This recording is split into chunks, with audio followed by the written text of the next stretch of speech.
السلام عليكم ورحمة الله وبركاته.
இது எல்லாத்துக்குமே நம்ம தான் காரணம்.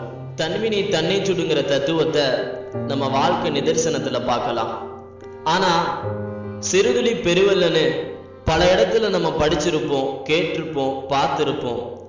ஒரு முறையாச்சும் செஞ்சிருப்போமா? கொஞ்சம் யோசிச்சு பாருங்களேன்.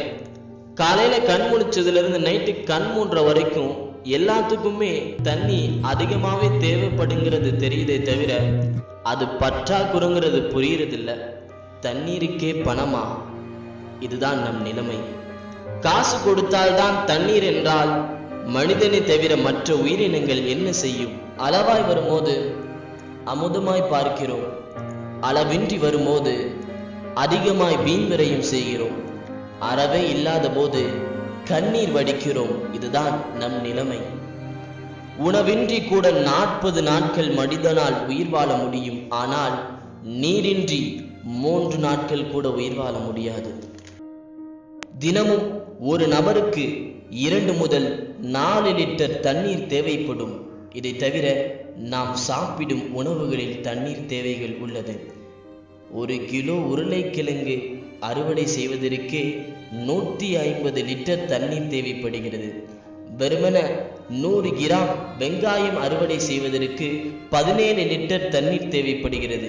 இதற்கே இத்துணை லிட்டர் என்று சொன்னால் நாம் ஒவ்வொரு நாளும் அன்றாட சமையல்களில் பயன்படுத்தும் ஒவ்வொரு காய்கறிகள் முதல் பழங்கள் வரை எவ்வளவு தண்ணீர்கள் தேவைப்படும் என்பதை நாம் சிந்தனையில் கொள்ள வேண்டும்.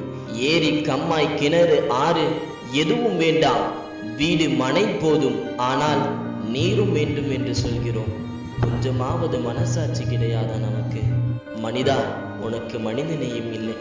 தண்ணீர் வேண்டும், அதுவும் சுத்தமாய் என்று சொல்கிறோம். அதை அசுத்தப்படுத்தியதே நாம் தான்.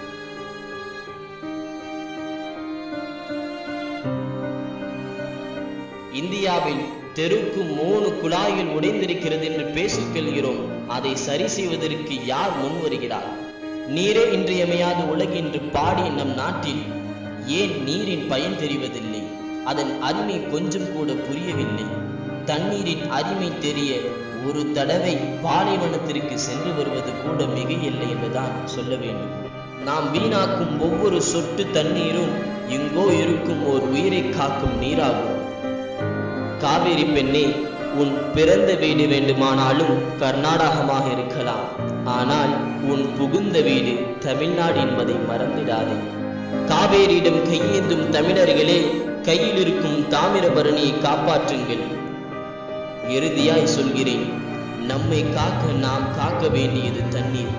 எனவேதான் 22/3/2019 அன்று தண்ணீர் தின நாளை முன்னிட்டு தமிழகம் முழுக்கல் பல்வேறு இடங்களில் பறந்து விரிந்திருக்கும் சென்னை பிலாலியா அரபு கல்லூரியின் பல்வேறு கிளைகளில் ஒன்றாம் கம்பம் கிளை பிலாலியா அரபு கல்லூரியின் மாணவர்கள் மற்றும் பிலாலியா உலமா பேரவையும் இணைந்து நீரின்றி பசுமை இல்லை, பசுமையின்றி நீர் இல்லை என்று மக்களுக்கு மத்தியில் தண்ணீரை பற்றி விழிப்புணர்வை ஏற்படுத்தினார்கள்.